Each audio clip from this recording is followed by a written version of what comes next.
ഘടനാപരമായി വളരെ ഭദ്രമാണ്. ഈ ഒരു വൈരുദ്ധ്യം ഈ നോവലിനുണ്ട്. ഘടനാപരമായത് വളരെ ഭദ്രമാണ്. അതെങ്ങനെയാണ് എന്നുള്ളത് ഞാൻ പറയാൻ വേണ്ടി ശ്രമിക്കാം. ഞാൻ വീണ്ടും ഒരു കാര്യം കൂടി പറയട്ടെ. ആവർത്തനം വരികയാണെങ്കിൽ ഞാൻ ക്ഷമ ചോദിക്കുന്നു. തുടക്കത്തിൽ മാഷു പറഞ്ഞത്, രാവിലെ പറഞ്ഞത് ഞാൻ കേട്ടിട്ടില്ല. അജയ് മാഷു പറഞ്ഞത് മാത്രമേ ഞാൻ കേട്ടിട്ടുള്ളൂ. എന്തായാലും ഇവിടെ സൂചിപ്പിച്ചതുപോലെ ഡീലെ മെത്രാനെ നമസ്കരിക്കാൻ പാകത്തിന് ഒരു സാഹിത്യകൃതി നമ്മുടെ ഒരു കാലത്തിന്റെ സാമൂഹ്യ ബോധത്തിൽ പ്രവർത്തിച്ചിരുന്നു എന്ന കാര്യം നിസ്സംശയമാണ്. ഈ അവതരണത്തിലേക്ക് ഞാൻ കടക്കുന്നത് ഈ നോവലിലെ ഏറ്റവും സുന്ദരമെന്ന് വ്യക്തിപരമായി തോന്നിയ ഒരു വാക്യം ഉദ്ധരിച്ചുകൊണ്ടായിക്കോട്ടെ എന്ന് കരുതുന്നു. അത് ഴാങ്വാഴ്വാൻ മരണക്കിടക്കയിൽ വെച്ച് തന്റെ വളർത്തുമകളായ കൊസത്തിനോടും മരിയൂസിനോടും പറയുന്ന അവസാനത്തെ വാചകമാണ്. അതിങ്ങനെയാണ്: എൻ്റെ കുട്ടികളെ, ഞാനിതാ പോവുകയായി. നിങ്ങൾ അന്യോന്യം എപ്പോഴും സ്നേഹിക്കുക, അതല്ലാതെ മറ്റൊന്നും ഭൂമിയിലില്ല. ഇതിൽ രണ്ട് പ്രയോഗങ്ങൾ വളരെ പ്രധാനമാണ്: അന്യോന്യം എന്നുള്ളതും സ്നേഹം എന്നുള്ളതും. അന്യോന്യം സ്നേഹിക്കുക എന്നൊരു പ്രയോഗം വളരെ പ്രധാനമാണെന്നാണ് ഞാൻ കരുതുന്നത്. 1920കളുടെ മധ്യത്തിൽ മലയാളത്തിൽ അത്ര പ്രാബല്യത്തിൽ എത്തിയിട്ടില്ലാത്ത രണ്ട് സങ്കല്പങ്ങളായിരിക്കണം ഈ അന്യോന്യവും സ്നേഹവും എന്ന് തന്നെയാണ് നാം കരുതേണ്ടത്. ഈ നോവലിന്റെ വളരെ പ്രധാനപ്പെട്ട ഞാൻ ഈ അവതരണത്തിന്റെ ഒരു ആമുഖം എന്നുള്ള നിലയിൽ വളരെ പ്രധാനപ്പെട്ട ഒരു ഘടകമായിട്ട് വ്യക്തിപരമായി തോന്നിയിട്ടുള്ളത് ആ നോവലിന് വിക്ടർ യുഗോ എഴുതിയിട്ടുള്ള നാദിദീർഘമായ ഒരു ആമുഖമാണ്. അത് ഫ്രഞ്ചിൽ ഒറ്റ വാചകമാണെന്നാണ് ഞാൻ കരുതുന്നത്. ഞാൻ നാരായണ മാഷിനെ അയച്ചു കൊടുത്തിട്ട് മാഷ് ഇത് ഒറ്റ വാചകം തന്നെയല്ലേ എന്ന് 2-3 മാസം മുമ്പ് ഉറപ്പുവരുത്തിയിരുന്നു. അപ്പോൾ മാഷ് തന്നൊരു ഉറപ്പിന്റെ മുകളിൽ ഞാൻ വിചാരിക്കുന്നത് ഫ്രഞ്ച് ഭാഷയിൽ എഴുതിയ ഒറ്റ വാചകമാണ് യുഗോ ഈ നോവലിന് എഴുതിയിട്ടുള്ള ഒരു ആമുഖം. അത് നാലപ്പാട്ട് നാരായണ മേനോൻ പദാനുപദം തന്നെ മലയാളത്തിലേക്ക് വിവർത്തനം ചെയ്യുകയുണ്ടായിട്ടുണ്ട്. ഇതൊരു കൗതുകമാണ്. കാരണം അതിബൃഹത്തായ ക്യാൻവാസിൽ ആലോചിക്കപ്പെട്ടിട്ടുള്ള പി കെ രാജശേഖരൻ അതിനെ കുറിച്ച് പറഞ്ഞത് 365 അധ്യായങ്ങളാണ് ഈ നോവലിനുള്ളത്. ഒരു വർഷം കൊണ്ട് വായിച്ചു തീർക്കാൻ പറ്റുന്ന നിലയിലാണ് അത് ഘടനാപരമായി ക്രമീകരിക്കപ്പെട്ടിട്ടുള്ളത്. അങ്ങനെ ഒരു എന്താ പറയാ ഒരു ക്രമീകൃതത്വം ഈ നോവലിനുണ്ട്. 365 അധ്യായങ്ങൾ, 5 പുസ്തകങ്ങളായി 365 അധ്യായങ്ങൾ. ഒരു അധ്യായം ഒരു ദിവസം വെച്ച് വായിച്ചു കഴിഞ്ഞാൽ ഒരു വർഷം കൊണ്ട് വായിച്ചു തീർക്കാൻ പറ്റാവുന്ന നിലയിൽ ഒരു നാച്ചുറലിസ്റ്റിക് ഒരു സെൻസിബിലിറ്റിയിലൊക്കെ പുലർത്തുന്ന ആളുകൾ നോവൽ എഴുതുന്നത് പോലെ ഘടനാപരമായി ഭദ്രമായിരിക്കുന്നു, എന്നാൽ വളരെ അയഞ്ഞ സ്വഭാവം പുലർത്തുകയും ചെയ്യുന്നു. നേരത്തെ പറഞ്ഞ പോലെ നമുക്ക് ആവശ്യമുള്ളത് നമുക്ക് ട്രാൻസ്ഫോം ചെയ്യാൻ പറ്റുന്ന നില. അങ്ങനെയാണ് ഈ കാതറിൻ ഗ്രോസ്മാൻ പറയുന്നത്. ട്രാൻസ്ഫോം ചെയ്യാൻ പറ്റുന്ന നിലയിലുള്ള അയഞ്ഞ സ്വഭാവം പുലർത്തുകയും ചെയ്യുന്നു. ഇത്ര ബൃഹത്തായ ഒരു നോവലിന് ആമുഖമായിട്ട് അദ്ദേഹം എഴുതിയിട്ടുള്ളത് ഒരു വാചകമാണ്. അത് നാലപ്പാട്ട് നാരായണ മേനോൻ വിവർത്തനം ചെയ്തത് ഞാനൊന്ന് വായിക്കാം. നിങ്ങൾ എല്ലാവരും വായിച്ചതായിരിക്കുമെങ്കിലും നിങ്ങൾക്ക് വേണ്ടി ഒരിക്കൽ കൂടി ഞാനതൊന്ന് വായിക്കാം. അത് വളരെ പ്രധാനപ്പെട്ടതാണ് എന്ന് കരുതുന്നതുകൊണ്ട് അദ്ദേഹം എഴുതുന്നു: നിയമത്തിന്റെയും ആചാരത്തിന്റെയും ബലത്തിന്മേൽ ഭൂമിയിലെ പരിഷ്കാരത്തിന്റെ നടുക്ക്. ഇവിടെ ഒരു സംശയം, മഷക്ക് ഇവിടെ ഇരിക്കുന്ന ഒരു സംശയം കൂടി ഞാൻ ഉന്നയിക്കട്ടെ. ഭൂമിയിലെ പരിഷ്കാരത്തിന്റെ നടുക്ക് എന്നാണ് നാലപ്പാട്ട് നാരായണനോ വിവർത്തനം ചെയ്തിട്ടുള്ളത്. അതിന്റെ ഫ്രഞ്ച് മൂലത്തിലാവട്ടെ ഇംഗ്ലീഷ് വിവർത്തനത്തിലാവട്ടെ സിവിലൈസേഷൻ എന്ന പ്രയോഗമാണ് കാണുന്നത്. ഇത് നമ്മുടെ നാലപ്പാട്ടിന്റെ വിവർത്തനത്തിലെ ഒരു ചെറിയ എന്താ പറയാ ഒരു പ്രതിസന്ധി സൃഷ്ടിക്കുന്നുണ്ട് എന്നാണ് വ്യക്തിപരമായി ഞാൻ കരുതുന്നത്. കാരണം ഈ നോവലിന്റെ ഏറ്റവും ഇന്ന് മാഷ് പറഞ്ഞതുപോലെ ഈ നോവലിന്റെ സമകാലികമായ ഏറ്റവും വലിയ പ്രാധാന്യം അത് കൊളോണിയൽ മോഡേണിറ്റിക്ക് എതിരായ ഒരു വിമർശന സ്വരം ഈ നോവലിലുണ്ട് എന്നുള്ളതാണ്. അത് കാതറിൻ ഗ്രോസ്മാനും പറയുന്നുണ്ട്, യോസയും പറയുന്നുണ്ട്.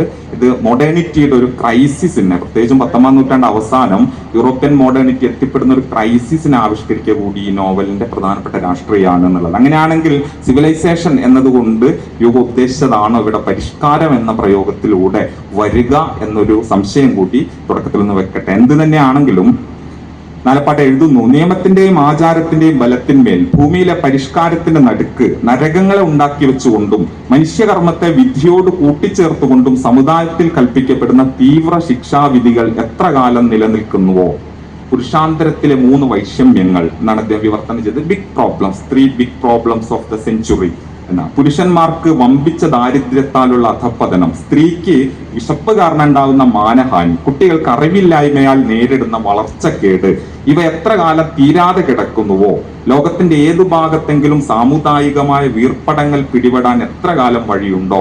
മറ്റൊരു വിധത്തിൽ കുറെ കൂടി വ്യാപ്തിയുള്ള അർത്ഥത്തിൽ പറയുകയാണെങ്കിൽ ഭൂമിയിൽ എത്ര കാലം അജ്ഞാനവും ദാരിദ്ര്യവും ഉണ്ടോ അത്ര കാലം പാവങ്ങൾ പോലെയുള്ള പുസ്തകങ്ങൾ ഒരിക്കലും പ്രയോജനപ്പെടാതെ വരാൻ നിവൃത്തിയില്ല എന്നതാണ് അദ്ദേഹത്തിന് ആമുഖത്തിൽ പറയുന്ന പ്രധാനപ്പെട്ട ഒരു കാര്യം. 3 പ്രശ്നങ്ങൾ നിലനിൽക്കുന്നിടത്തോളം കാലം ഈ നോവലിന് പ്രസക്തി ഉണ്ടാവും. ഈ പ്രശ്നങ്ങൾ അവസാനിക്കുന്ന കാലത്ത് ഈ നോവൽ അവസാനിക്കുകയും ചെയ്യുമെന്നാണ് അദ്ദേഹം ഉദ്ദേശിക്കുന്നത് എന്ന് നമുക്കറിയാം. അങ്ങനെയാണെങ്കിൽ ഈ നോവൽ ഇന്നും പ്രസക്തമാണ് എന്നതിനർത്ഥം ഈ പ്രശ്നങ്ങൾ നിലനിൽക്കുന്നുണ്ട് എന്നുകൂടി ആവാം. ഹ്യൂഗോ പറയുന്നത് പോലെ ആ പ്രശ്നങ്ങൾ പുരുഷന്മാർക്ക് ദാരിദ്ര്യം, സ്ത്രീകൾക്ക് വിശപ്പ് കാരണം ഉണ്ടാവുന്ന മാനഹാനി, ബാലപീഡ, ഈ 3 പ്രശ്നങ്ങൾ നിലനിൽക്കുന്ന കാലത്തോളം ഈ നോവൽ നിൽക്കും. കാരണം ഈ 3 പ്രശ്നങ്ങളോടുള്ള പ്രതികരണമാണ് ഒരർത്ഥത്തിൽ ഈ നോവൽ. ഈ 3 പ്രശ്നങ്ങളോട് മനുഷ്യരുടെ എങ്ങനെയാണ് പ്രതികരിക്കേണ്ടത് എന്നതിനെ കുറിച്ചിട്ടുള്ള വലിയൊരു വേദപുസ്തകം പോലെയാണ് ഈ നോവൽ നിലകൊള്ളുന്നത് എന്നത്. 2 ഭാഗമായിട്ട് ഞാൻ എൻ്റെ അവതരണം അവസാനിപ്പിക്കാം. അതിൽ ആദ്യ ഭാഗം ഈ നോവലിന്റെ എങ്ങനെയാണ് പാവങ്ങൾ എന്ന് പറയുന്ന നോവൽ മലയാളത്തിന്റെ സാഹിത്യ മണ്ഡലത്തിൽ എന്ത് മാറ്റാണ്, എന്ത് പരിവർത്തനാണ് വരുത്തിയത് എന്നതിനെ കുറിച്ചുള്ള ഒരു ആലോചനയും, 2ാം ഭാഗത്ത് മാഷൊക്കെ പറഞ്ഞതിന്റെ തുടർച്ചയിൽ പാവങ്ങൾ എങ്ങനെയാണ് പുതിയൊരു മാനവിക ബോധത്തെ നിർമ്മിക്കുന്നതിൽ പ്രവർത്തിച്ചിട്ടുണ്ടാവുക എന്ന് ചില വായനാനുഭവങ്ങളെയോ വായനക്കുറിപ്പുകളെയോ വിമർശനങ്ങളെയോ മുൻനിർത്തി ആലോചിക്കുകയും ചെയ്തുകൊണ്ട് ഞാൻ അവസാനിപ്പിക്കാം. ആദ്യ ഭാഗം എന്നത് ഈ 1925 പാവങ്ങൾ മലയാളത്തിലേക്ക് വിവർത്തനം ചെയ്യപ്പെട്ടപ്പോ പദാനുപത വിവർത്തനാണ് എന്നും നമുക്കറിയാം. ഈ വിവർത്തനത്തിന് പുറകിൽ വള്ളത്തോളിന്റെ അടക്കമുള്ള ആളുകളുടെ അവരുടെ ഒരു പിന്തുണ എത്ര പ്രധാനപ്പെട്ടതാണ് എന്ന് മാഷ് ഇവിടെ പറയുകയും ചെയ്തു. അപ്പൊ അത് വന്ന ഉടനെ വലിയ നിലയിൽ സ്വീകരിക്കപ്പെട്ടിരുന്നില്ല എന്നും അതിനെതിരെ വലിയ വിമർശനങ്ങൾ ഉയർന്നിരുന്നു എന്നും വെറും പാഴ്വേലയാണ് ഈ ശ്രമം എന്ന് അക്കാലത്ത് പലരും ചൂണ്ടിക്കാണിക്കുകയും ചെയ്തതായിട്ട് കുറ്റിപ്പുഴ അടക്കമുള്ളവര് പറയുന്നുണ്ട്. പക്ഷെ പതുക്കെ അധികം വൈകാതെ തന്നെ കുറ്റിപ്പുഴയുടെ ഒരു വാക്ക് സ്വീകരിക്കുകയാണെങ്കിൽ വാഗാർത്ഥങ്ങളെ കൊണ്ട് തിരതല്ലി കളിക്കുന്ന മഹാസമുദ്രത്തിന്റെ തീരത്ത് വിസ്മയഭരിതമായി നോക്കി നിൽക്കുന്ന ആളായിട്ട് മലയാളി മാറി എന്ന് കുറ്റിപ്പുഴ 40കളുടെ മധ്യത്തിലാണ് അത് എഴുതുന്നത്. അപ്പൊ 40കളാവുന്നതോടുകൂടി ലേ മിറാബിളെ കൾച്ചറൽ സോൺ എന്ന് വിശേഷിപ്പിക്കാൻ പറ്റുന്ന ഒരു കൾച്ചറൽ സോണ് തന്നെ 5 ഭൂഖണ്ഡങ്ങളിലായിട്ട് 20ാം നൂറ്റാണ്ട് തുടക്കത്തിൽ സൃഷ്ടിക്കപ്പെടുന്നതിനെ കുറിച്ച് യോസഫ് പറയുന്നുണ്ട്. ലേ മിറാബിളെ കൾച്ചറൽ സോൺ എന്നാണ് അദ്ദേഹം അതിനെ വിശേഷിപ്പിക്കുന്നത്. ഷേക്സ്പിയർക്ക് ശേഷം ഏറ്റവും കൂടുതൽ ഈ യൂണിവേഴ്സൽ ആയിട്ട് സഞ്ചരിച്ചിട്ടുള്ള സാഹിത്യകൃതി പാവങ്ങളാണ് എന്നും സെഞ്ചുറി ഓഫ് ദ നോവൽ എന്നും ഒക്കെ അത് വിശേഷിപ്പിക്കപ്പെട്ടിട്ടുണ്ട്. എങ്ങനെയാണെങ്കിലും 1940കളാവുന്നതോടുകൂടി മലയാളം കൂടി ഈ കൾച്ചറൽ സോണിലേക്ക് കക്ഷി ചേരുന്നതാണ് നമ്മൾ കാണുന്നത്. പിന്നീട് പല ഉപ ടെക്സ്റ്റുകളായിട്ട് അത് പലപ്പോഴും ഉപപാഠ പുസ്തകം, കൃഷ്ണപിള്ളയാണ് ആദ്യ ഉപപാഠ പുസ്തകമായിട്ട് ഇത് കൊണ്ടുവരുന്നത്. പിന്നെ മലയാളത്തിൽ ഒരു സിനിമ 1970കളിൽ വരുന്നുണ്ട്, നീതിപീഠം എന്ന പേരിൽ. ആ സിനിമ ദൗർഭാഗ്യവശാൽ കിട്ടാനില്ല. അക്കാഡമിയിൽ ഞാൻ അന്വേഷിച്ചിരുന്നു, ചലച്ചിത്ര അക്കാദമിയിൽ പോലും അതിന്റെ കോപ്പി നിലവിലില്ല. അതേസമയം ഏഴേപ്പാടും പാടൽ എന്ന് പറയുന്ന 50ൽ എഴുതിയ തമിഴ് സിനിമ യൂട്യൂബിൽ ലഭ്യവുമാണ് എന്നതാണ് കൗതുകരമായ ഒരു കാര്യം. എന്തായാലും യുവജനോത്സവ, അമച്വർ, പ്രൊഫഷണൽ നാടകങ്ങളായിട്ടും ഉപപാഠ പുസ്തകങ്ങളായിട്ടും സിലബസിൽ ഉൾപ്പെട്ടുകൊണ്ട് സിനിമയായും നാടകമായും ചിത്രങ്ങളായും രംഗാവതരണങ്ങളായും ഒക്കെ 40കൾക്ക് ശേഷം മലയാളിയുടെ അവബോധത്തിൽ ഈ പാവങ്ങൾ എന്ന് പറയുന്ന കൃതി രൂപപ്പെട്ടു, പല നിലയിൽ പ്രവർത്തിച്ചു. മലയാളത്തിലെ ഏറ്റവും മഹത്തായ നോവൽ എന്ന് നമ്മൾ അതിനെ വിശേഷിപ്പിക്കുകയും ചെയ്തു. പാവങ്ങൾ വിവർത്തനം എന്താണ് ചെയ്തത് മലയാളത്തിൽ എന്നുള്ളതിനെ കുറിച്ച് മാഷ് ഇവിടെ പറഞ്ഞു. ചങ്ങമ്പുഴയുടെ ഒരു വരി കടയെടുക്കുകയാണെങ്കിൽ മലയാളത്തിൽ പുതിയൊരു ഗദ്യഘടന തന്നെ ഇത് സൃഷ്ടിച്ചെടുത്തു. വി രാമകൃഷ്ണൻ മാഷ് പറയുന്ന പുതിയൊരു സംവേദന മാതൃക പാവങ്ങൾ സൃഷ്ടിച്ചെടുത്തു എന്നുള്ളതാണ്. ഞാൻ അതിലേക്ക് പോകുന്നില്ല. നേരെ മറിച്ച് എന്താണ് പാവങ്ങൾ ചെയ്തത്? ഇപ്പോ ടെറി ഈഗിൾട്ടൺ ഒരു ആശയം കടയെടുക്കുകയാണെങ്കിൽ സാഹിത്യോൽപാദന രീതി എന്നൊരു ആശയം അദ്ദേഹം കൊണ്ടുവരുന്നുണ്ട്. ലിറ്റററി മോഡ് ഓഫ് പ്രൊഡക്ഷൻ എന്നാണ്. ലിറ്റററി മോഡ് ഓഫ് പ്രൊഡക്ഷൻ എന്നുള്ള LMP എന്നുള്ളതുകൊണ്ട് ഈഗിൾട്ടൺ അർത്ഥാക്കുന്നത് ഓരോ സമൂഹത്തിലും സവിശേഷമായ നിലയിലുള്ള സാഹിത്യോൽപാദന രീതികൾ നിലനിൽക്കുന്നുണ്ടാവും. ഒന്നായിരിക്കില്ല, ഒന്നിലധികം സാഹിത്യോൽപാദന രീതികൾ നിലനിൽക്കുന്നുണ്ടാവും.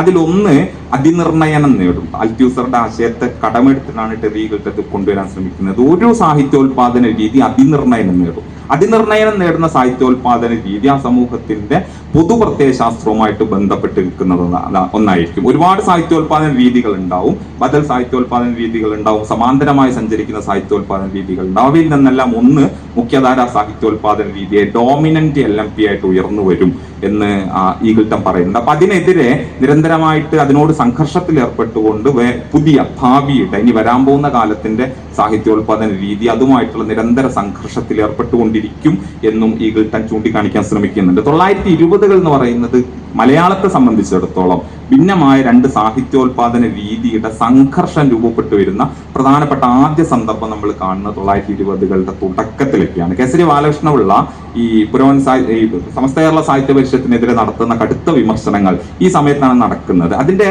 ആ വിമർശനങ്ങളുടെ ഏറ്റവും പ്രധാനപ്പെട്ട ഒരു മൂല